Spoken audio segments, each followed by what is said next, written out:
Isang gobernador ang dumulog sa Senate Blue Ribbon Committee para ipaimbestiga ang umano'y malapit na kaalyado ni dating Speaker Martin Romualdez. Narito ang balita ni MJ Mondihar. Nasa Senado ngayong Lunes, September 29, si Davao del Norte Governor Edwin Hubahib para paimbestigahan sa Senate Blue Ribbon Committee ang isang issue na hindi may paliwanag na yaman. Target ng investigasyon, si Sofonias Ponyong Gabunada, na nagsilbi raw bilang House Deputy Secretary General sa ilalim ni former Speaker Martin Romualdez. Ayon kay Hubahib, lumapit sa kanya ang mga kapitbahay ni Gabunada sa Tagum City na nagtataka sa biglang pagyaman nito. Yung bahay niya doon sa Dara in Apokon, Tagum City, and napakalaking halaga kung tingnan natin. Kung i-evaluate lang natin, multi-million ang yung asset na yan. At na-acquired lang niya last 2023. Ang engranding property na ito sa Barangay Mapaang, Maco, Davao de Oro, iniulat din daw kay Hubahib na pag-aari umano ni Gabunada. Malaki ang nangyaring development. Parang 4 na eleganting bahay at may swimming pool na kinonstruct doon.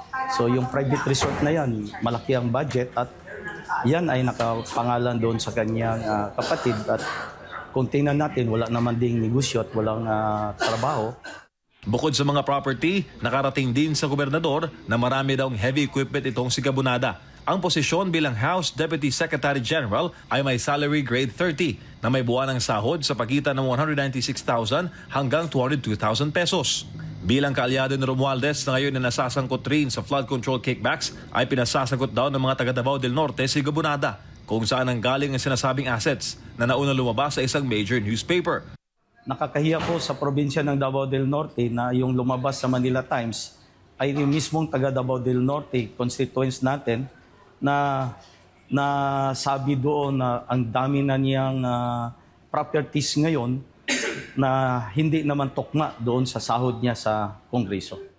Nauna nang tinawag ni Gabunada na false report, false information at false narrative ang mga akusasyon laban sa kanya. Git niya, ito'y politically driven at layong sirain ang kanyang reputasyon. Nilinaw naman ni Hubahib na hindi ito pamumulitika dahil mismong si Pangulong Bongbong Marcos ang nag-utos sa kanila na magsiyasat sa mga kahinahinalang proyekto. Yes po, mismo ang ating Pangulong Ferdinand Marcos Jr. ang nagsabi sa mga governors lahat nung pinatawag kami na kailangan maimbestigahan ang mga kahinahinalang mga proyekto ng national government agency like DPWH, NIA, and yung kung ano ang makita namin na mga irregularities, mga corruption issues, flood controls, concreting projects, bridges. Bago maging Deputy Secretary General, nagsilbi muna si Gabunada bilang Public Information Officer ng Davao del Norte. Git naman niya, hindi makakataka sa pananagutan ang mga nagpapakalat ng kasinungalingan.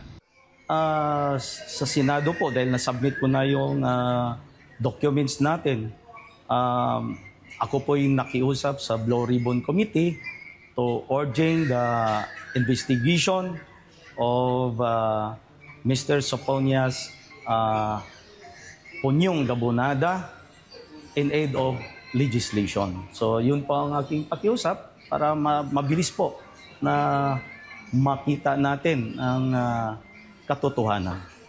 Nakipag-ugnayan naman ng SMNI News kay Gabunada para sa karagdagan niyang sagot sa issue, ngunit hindi ito sumagot. Para sa Diyos, sa Pilipinas kong mahal, MJ Mondihar, SMNI News.